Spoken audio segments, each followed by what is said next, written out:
What is a Kabbalist? The town of Tzfat, where I live, is known as the city of Kabbalah. People of all types and backgrounds come looking for Kabbalah. Some stay a few hours, others a few days, and some, not a few, even end up spending our lives here. People see the art, the music, they get inspired by the synagogues, they visit the graves of the holy sages who devoted their lives to Kabbalah in the past. But the question is this really Kabbalah? What are we really looking for? What is the real meaning of Kabbalah?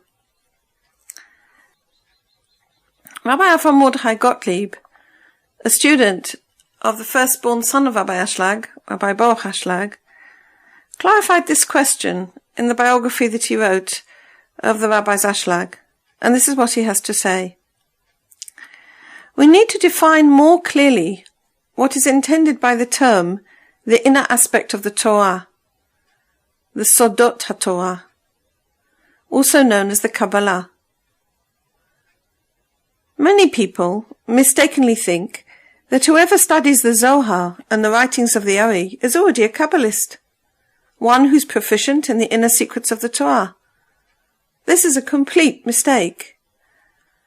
People think that if someone knows gematrias, that is, numerical values of holy names, then he must be on a spiritual level, on a high spiritual level. This is nonsensical. These are only covers for the inner meanings of the Torah, and for sure, they are not the secrets of the Torah themselves. This inner aspect of the Torah, the Sod, is the light of God himself, who is concealed in the Torah. As the Zohar itself says, the name Torah means it reveals that which is hidden. Rabbi Baruch Shalom Ashlag used to tell a parable. If a person is walking down the street and he sees two men talking between themselves, it doesn't interest him. But if he knows they're talking about him, his curiosity is awakened. What they're talking about becomes like a secret for him. What this means is, if a person learns Torah, but he doesn't realize that the Torah is speaking about him, that it's teaching the person how to get closer to God, may he be blessed, and is showing him the way how to cling to the source of all life, then the Torah is hidden for him, and he doesn't feel curiosity or any interest to know what's written in it. A person just looks at the Torah as a series of historical events that happened to his fathers, Abraham, Isaac and Jacob, and so forth. This external view is potentially disastrous. It destroys the best portion of the souls of Israel, for in this way the person cannot see the relevance of these matters to himself at all, and he loses interest in its words.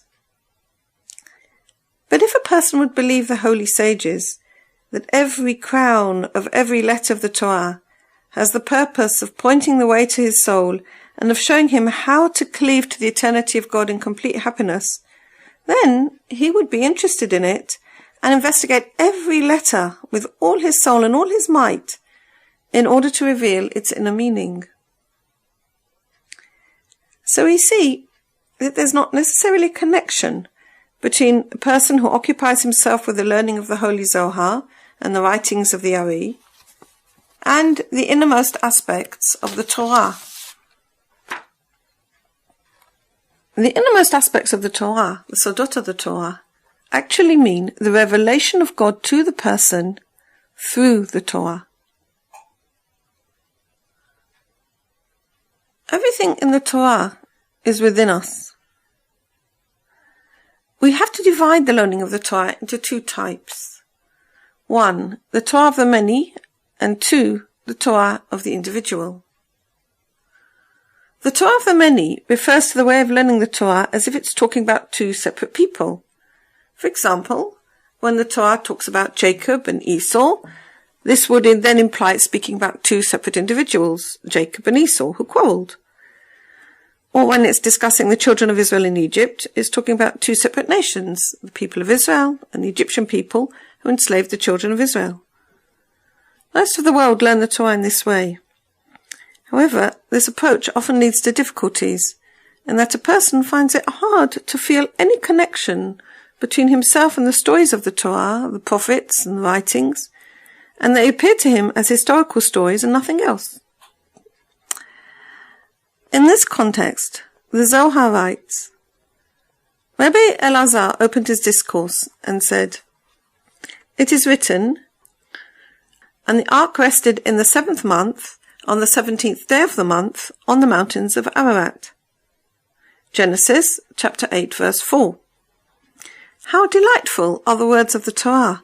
Every word has high inner meanings. And the whole Torah is called high. We learn in the Bright of Rabbi Ishmael the 13 principles by which the Torah is propounded. A particular example that embodies a general principle and is taken from a general principle in order to teach, does not teach only about itself, but was brought in order to teach about the whole. Since the Torah is the generality of the Most High Light, even though it may be telling one simple story, it certainly does not intend to demonstrate that particular story alone, but it intends to show higher and concealed matters, and was not brought only to teach about itself. Even though the example emerged from the generality of the Torah, it did not emerge just to teach about itself, but it emerged in order to tell about the generality of the Torah. As 'tis written, and the ark rested on the 17th day of the month on the mountains of Ararat. Certainly the scripture emerges from the generality of the Torah as a simple story. One asks, what do we care if it rested on this mountain or that mountain? After all, it did have to come to rest somewhere.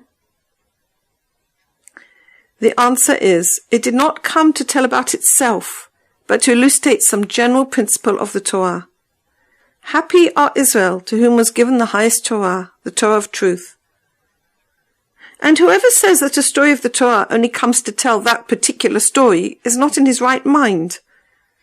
Because if that were the case, the Torah would not be a Torah of truth. But certainly this highest, most holy Torah is a Torah of truth. Come and see.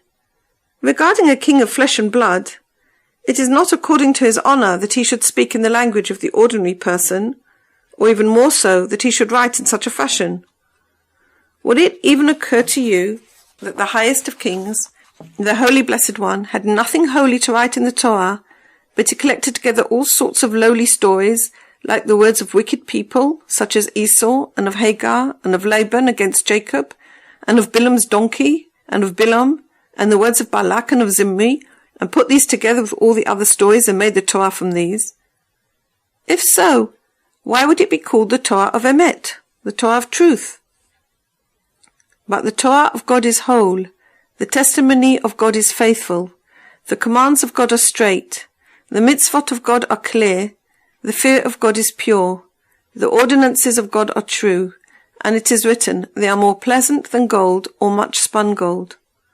Psalm 19 verses 8 to 11. Such are the words of the Torah. Certainly, the highest holy Torah is a Torah of truth. It is a whole Torah of God, and every single word comes to show the highest matters, because the matter that is told in the story does not come to show the story alone, but teaches about the generality of the Torah, as we have learned. So we see the warning of the Holy Zohar, that we should not consider even one incident described in the Torah as an event in itself, but it is composed of the highest and deepest inner meanings of the revelation of God. In this way we should relate to the Torah, believing that in every word hides the light of God. In every word, the Torah is teaching us how to walk, in order that we may come into affinity of form with the Creator. Secondly, we may learn the Torah as a single entity. That is to say, we learn the Torah as if all the events of the Torah are occurring within each individual person. This means that Jacob and Esau are two aspects that are to be found within one person, and they fight with each other for the domination of the person. As 'tis written, two peoples will come from your womb, and they will strive with each other. Genesis chapter 25 verse 23. Likewise, Abraham, Isaac and Jacob come to show different aspects and stages in the service of God that a person should try to emulate. Similarly, Israel and Egypt are two aspects within the same person, such that the Egyptian aspect within the person enslaves the Israelite aspect within the person, but God redeems him, and so on and so forth. Actually, this is the true way in which a person should learn the Torah, because in this way he doesn't learn matters that have no connection with himself, but every letter of the Torah is connected with him and speaks to him. We need to emphasize what our teacher, Rabbi Baruch Shalom Ashlag, said. If a person divides himself into two, then he can deal with the other side of himself. But if a person doesn't do this, then he cannot give battle. If a person understands that there are two elements within him that are in conflict with each other, one of which is composed of the appetites and thoughts of the will to receive for himself alone, and the other is the holy point within the heart, then he is able to give battle in a more objective way against the powers within him that in fact don't really belong to him. But if he identifies with them as if they are his own desires, then how can he fight against himself? The term Kabbalah means receiving. Thus the wisdom of the Kabbalah may rightly be said to be concerned with how do I receive? With my ego? With my selfish love? Or in a way that will allow me to benefit others? Through the light of the innermost aspect of the Torah, which is called the Kabbalah, may we be blessed to receive the illumination for our souls, which will bring us to the good way.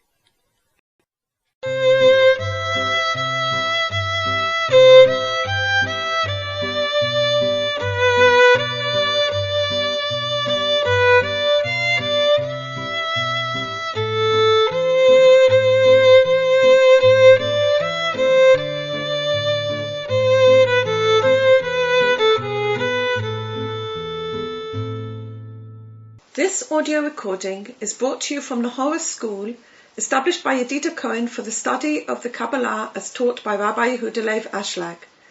Studies with Yedida Cohen are available through the Horus School online. Details at www.nahoraschool.com or www.nahorapress.com.